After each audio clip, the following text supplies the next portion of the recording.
আগামীকাল আমরা চলে গেছিলাম শ্রীরামপুর আমিনিয়া ব্রাঞ্চে ওখানকার বিরিয়ানি টেস্ট করতে।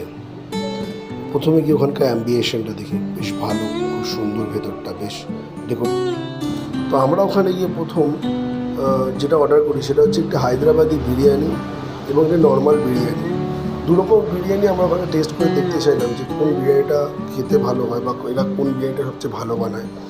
যথারীতি বলার পরেই আমাদের কাছে বিরিয়ানির প্লেট চলে আসে। বিরিয়ানি যা পরিমাণ দিয়েছিল যথেষ্ট পরিমাণ, এবং এর সঙ্গে আমরা এক প্লেট স্যালাড ও গ্রিন স্যালাডে অর্ডার করি। তো তাদের যে পরিবেশনের যে স্টাইল আমার খুব ভালো লেগেছে এবং তাদের সমস্ত জিনিস খুব ভালো রকম লেগেছে।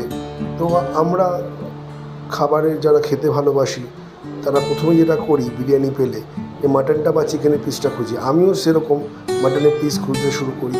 যথারীতি হায়দ্রাবাদি বিরিয়ানিটা আমি নিজে নিই এবং সেখানে দুটো মাটনের পিস দিয়েছিল। তো মাটনের পিসগুলো একটু ছোট ছিল। আমি এর আগে হায়দ্রাবাদি বিরিয়ানি টেস্ট করিনি, তবুও আমি বলছি বা আমি খেয়ে দেখিনি এরকমই হয় কি না আমি সেটাও বলতে পারবো না।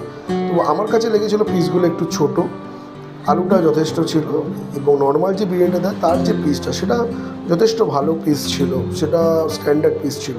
আর খাওয়ার স্বাদ যদি বলি তাহলে হায়দ্রাবাদি বিরিয়ানি যেরকম স্পাইসি খেতে হয় বা যেরকম খেতে একটু ঝাল ঝাল টাইপের হয় সেরকমই সেরকমই খেতে হয়। বা নর্মাল বিরিয়ানি যেটা সেটা যথেষ্ট ভালো খেতে।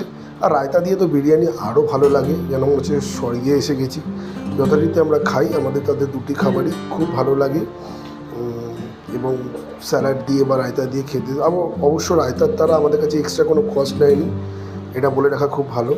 তো আমাদের খেতে দুটি বিরিয়ানির টেস্ট যদি বলে থাকেন স্ট্যান্ডার্ড টেস্ট লেগেছে, খুব ভালো লেগেছে। আমি আমিনিয়া, ধর্মতলা বা ব্যারাকপুরের ব্রাঞ্চও খেয়েছি, সেখান থেকেও এখানে খেতে বেশ ভালো।